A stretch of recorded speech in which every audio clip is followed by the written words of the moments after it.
Hi there. I wanted to talk about a few things that I think that guys should know about the female autistic experience, some female autistic experiences, females, those identifying as female, and brains who were born with female biology. All of us in between, we experience some things that are different, some gender specific things that I think that sometimes people don't really understand.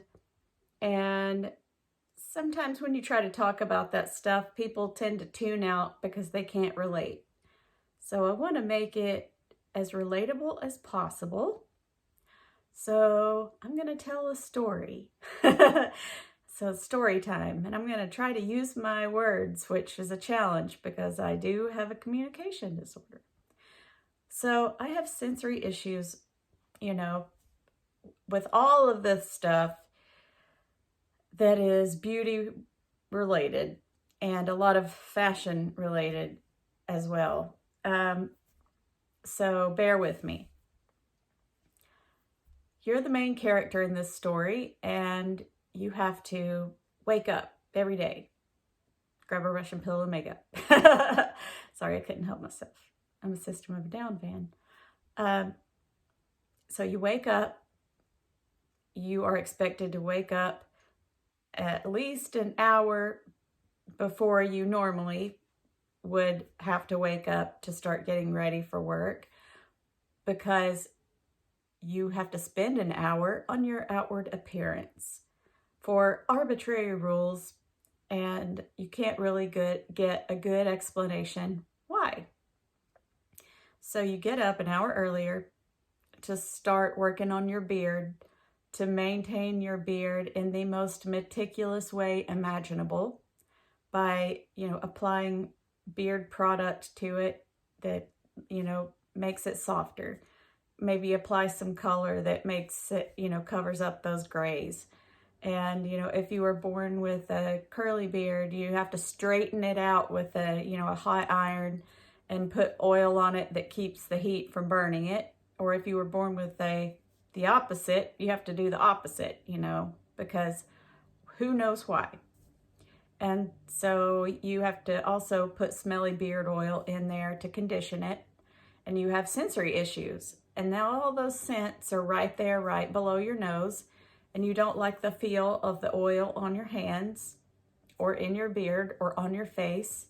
Or maybe you don't even like the feeling of a beard on your face, but society's pressuring you into growing one. Or maybe you can't grow one and society is still pressuring you into growing one and, maybe picking on you because you can't. And that's how you start your day, maintaining that beard to perfection.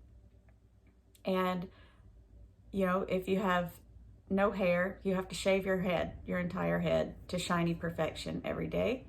And if you have hair, you have to put product in it and, use the straightener or the curling iron accordingly, if, the opposite of what your genetic programming is, for no reasons other than society made up a stupid trend fashion. And so you're battling against, genetics with that, and you're battling against the effects of time with, the color and texture of your hair. And, this isn't totally unrealistic, because humans in general have, struggles battling with time. So imagine that cosplay makeup is a big deal, and that if you leave the house without your cosplay makeup to cosplay as a human for the day, then you're scrutinized and you walk into the office without it, and then people are like, "Yeah, Bob, you feeling all right today? You're looking kind of tired," because you're not wearing your cosplay makeup. And there's a lot of pressure and, advertising and stuff that goes along with the cosplay makeup, that you really need to, buy the right thing according to your complexion and all of that stuff. And then you are forced to wear the most uncomfortable undergarment imaginable. You have to wear, I don't know if I'm allowed to say this, you have to wear something that accentuates your package, but not too much, because we don't want to show all the details, but we want to make it known to the public that you have a nice package to show off. And if it's not directly in proportion with your body, you need to add a little padding and a little underwire to, make it a little more prominent, but not too prominent. So you got to cover the curves of it and details with padding, which in 99-degree heat where you live, that can be really uncomfortable. And there's also 90% humidity where you live, and you have to walk a mile to your office. And so when you're walking this mile to your office in the 90-degree heat, Fahrenheit that is, I don't think you'd survive Celsius, but anyway, you are roasting in your layers that you're required to wear. And, since males do have nipples, just like Robert De Niro points out on Meet the Parents. I have nipples, fucker. Could you milk me? So you are also required to cover those up with a little padding and a little man bra.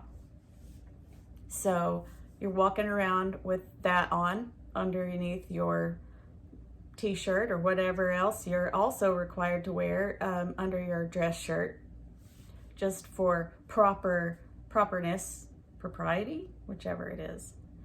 And then of course you have the discomfort of the padding down below that accentuates things, but not too much. And as you're walking, the wire's poking into you with every step. And that little padding is becoming a sponge. And it's getting wet with your sweat. And you're trying not to think about how gross that is, but it's just ever present, this little wet sponge right down there. And you get to your office and you can't take it off because that would be improper.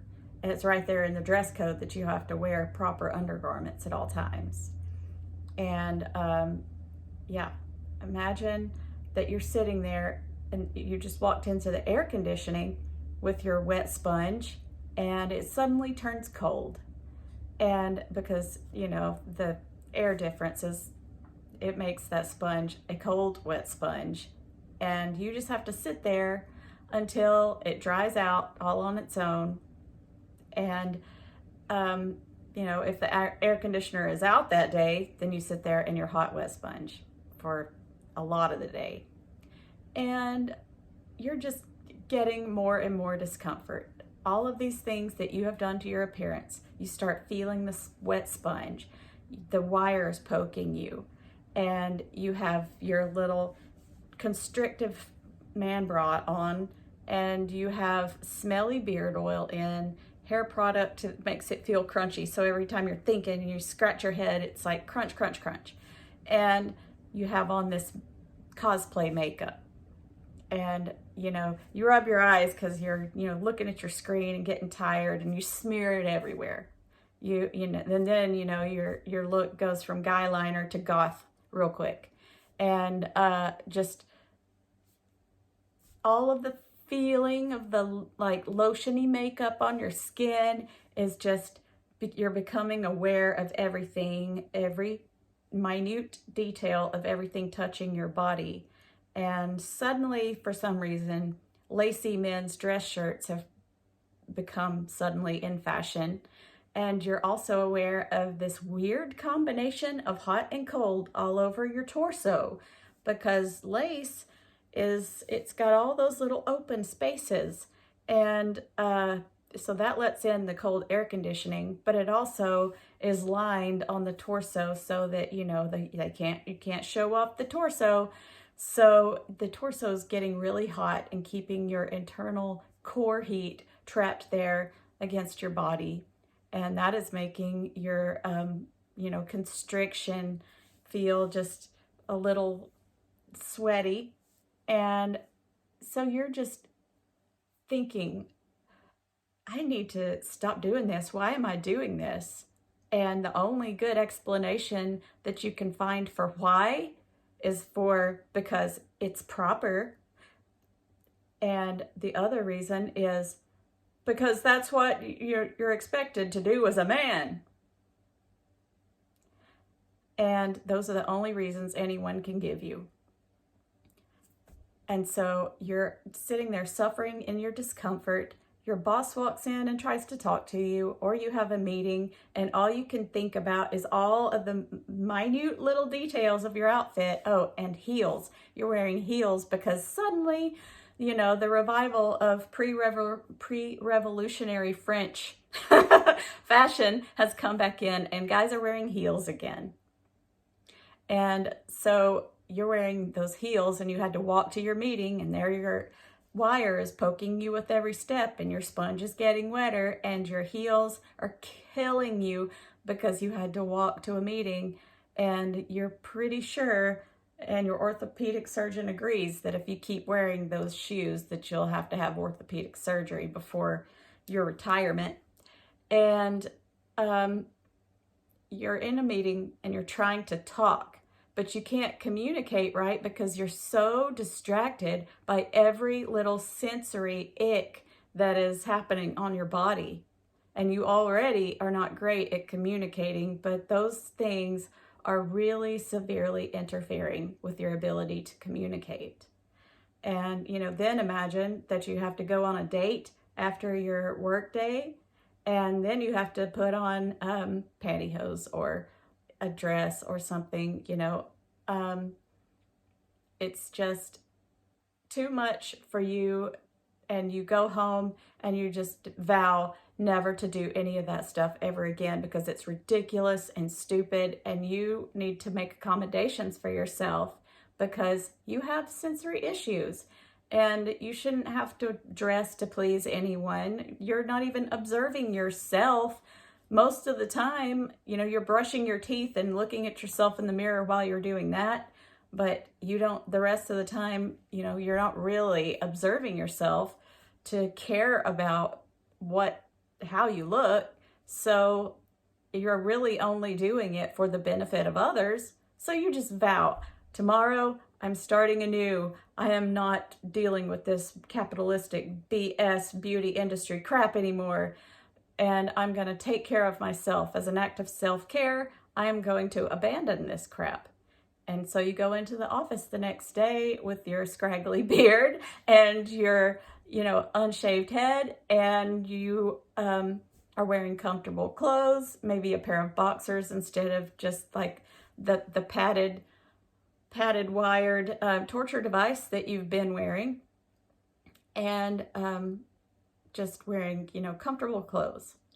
And you walk into the office and people are like, oh God, Bob, are you feeling okay? What's wrong? And then they start treating you like your sudden shift of appearance is impacting your job performance. And you actually think that you've been doing a better job because you've been able to focus on your job because you're not wearing any of that dumb crap anymore that's causing you constant distress and distraction. But even some of the most, logical minded people that are like, are you feeling okay? You just seem to not be yourself. And, you are looking a little tired. And that the only difference is that you're just not participating in the whole cosplay of being, cosplaying as a human the way that they want anymore. So, that's what we go through.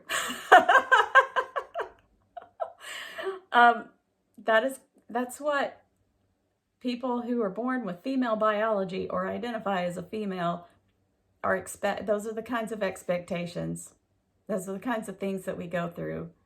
And I'm not saying that guys don't have their own set of issues. Sometimes I think that we don't really understand all of the whys behind things. and I like to understand why. So, you know, if someone tells me, like, you look really good with makeup, why don't you wear any? Um, that's, I try to wonder, you know, to think about why would they say that? That maybe they think that I really would like to know this information. And, you know, there are certain benefits within society of, you know, looking the best according to other people's standards. But I can't I can't do what makes other people happy with, especially when it is causing me absolute pain and torture and making me shut down because, as one commenter put it, I feel like a pet in a costume when I'm dressed up, you know, in all of the things that society pushes on females. And so, and I don't even feel comfortable calling myself a woman, and that is a subject for another video, but there's still all of those expectations placed on me just because of the biology I'm born with, even though I identify as brain. Just happen to be piloting a female meat suit. But, you know, I had thought about doing this video with all of the things done to my appearance and then giving real-time feedback about what each individual thing was bothering me. But they bother me so much that I got about this far and abandoned ship because I wanted to be able to talk. And even when I put on makeup, sometimes I feel like I can't move my face if it's heavy makeup. And, you know, it's a bad sensory feeling because I have a big time ick with lotion and lotiony things, and makeup is in the lotion category. And so if Buffalo Bill had me in his basement, I'd just take the hose because I don't like the feeling of the lotion on the skin. It feels gross to me. But, you know, when things like this impact my ability to just function in general, and not to mention, you know, if I had to wake up an hour earlier every day to do that whole beauty ritual, then, you know, that would be impacting my sleep, which I think in the long term probably benefits my overall my overall outward appearance. It affects it more than makeup over the long term. And you know, it's sleep is really important to me. And you might say, well, just go to bed an hour earlier. That doesn't work for neurodivergence. You know, you can tell me to go to bed an hour earlier. Well, that's fine. What am I going to do? Lay there and think about everything in the universe until my actual body's natural sleep rhythm kicks in. So that's not going to really help. And I would rather just look like I rolled out of bed and actually just have rolled out of bed than wake up an hour early and have, you know, all the baggage that comes with, like literal face baggage that comes with not getting enough sleep. So there's no reason why. There is absolutely no good reason why, that other than just capitalistic purposes. Like, they want to sell you a bunch of crap that nobody really needs. It's not a need. It's just a want. And, you know, if your special interest is beauty and like makeup and stuff like that, that's a little different. And you probably don't have the same types of issues that I have. I'm really sorry if you do. And if that would be a major conflict of internal conflict going on there. But you know, it's just something that I can't tolerate well. I can tolerate eye makeup because it's powdery and I don't have nerve receptors on my eyelashes. But the other stuff, it just is really intolerable. And, you know, sometimes I think guys will make comments about a woman's appearance and they mean well. They may mean well, but they might not realize how their words could be twisted in that person's mind. And also, if you're an autistic male and you're already at a disadvantage because I say things meaning them to be a compliment, and they can be taken in the worst way and misconstrued and taken in the worst imaginable way. Like, so I'm not saying it's exclusive, that any kind of miscommunication is exclusive to either sex. So, but I have had comments before with someone said that basically I look better with bangs. I happened to agree with them, but at the moment I was having sensory issues, and the bangs were really affecting my face. Like, I had just cut bangs, and there's an adjustment period I go through just to get used to the feeling of having that on my face. So that whole week I'd gone around making these forehead contortions because I wasn't used to all that stuff, and it had given me a week-long headache. So I didn't have, bangs. I just had them pulled back. And so they'll probably be going away again real soon. My tolerance for that is really low.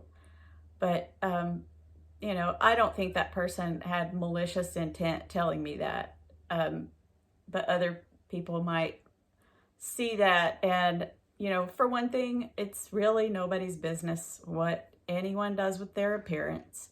But, somebody might see that and get it twisted.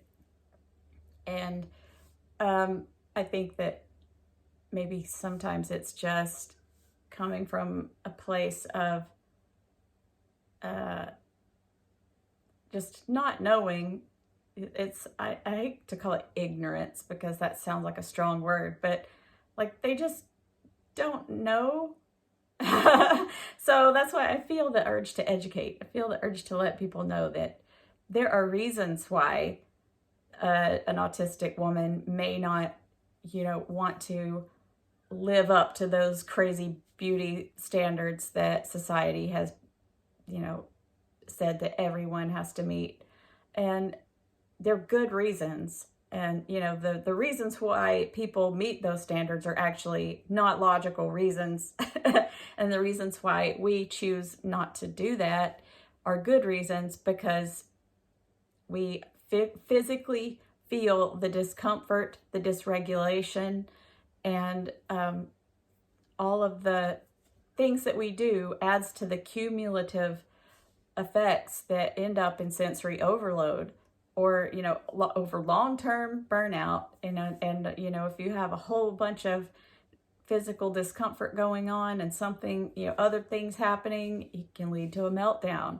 So I'd rather just cut that out altogether and eliminate those things. It seems logical to me to eliminate the whole beauty crap from my daily life and not have to deal with any of that stuff.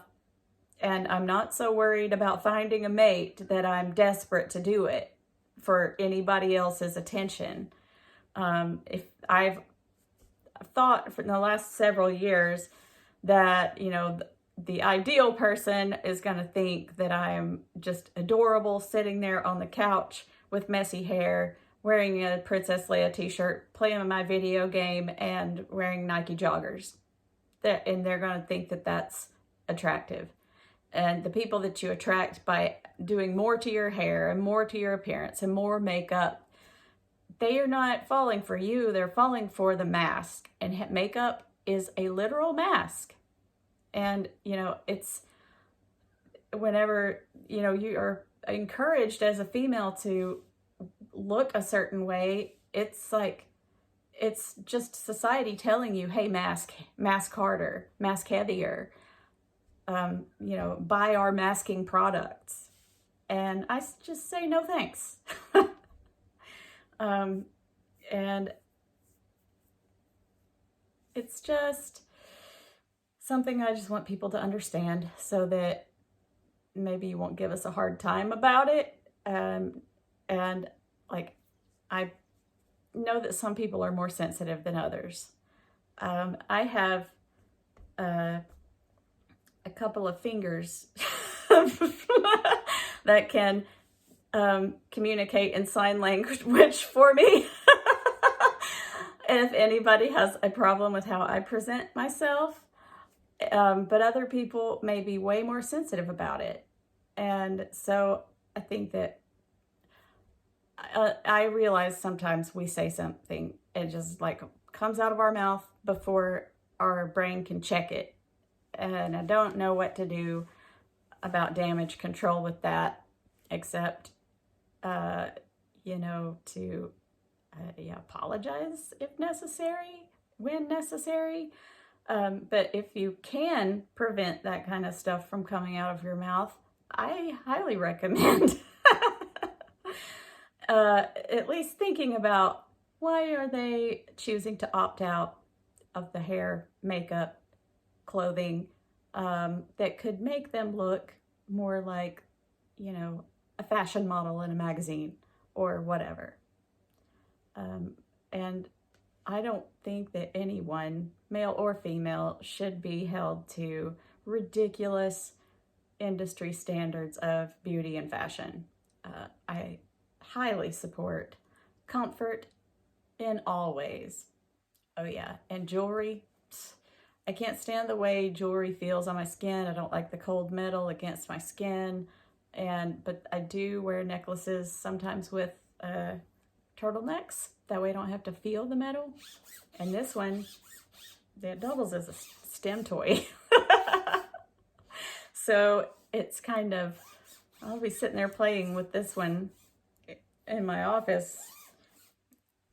And, you know, I'm sure that it gets kind of annoying if I'm around other people. But that's just another thing that I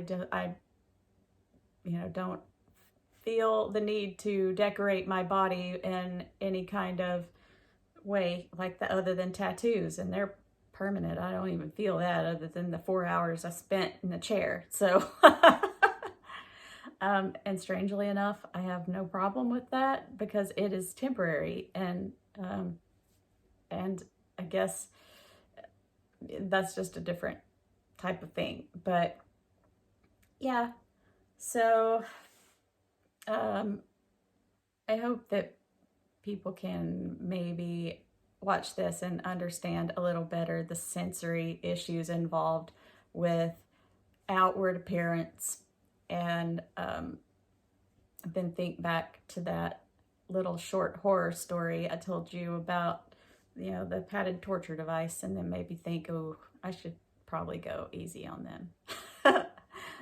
So anyway, that's pretty much it.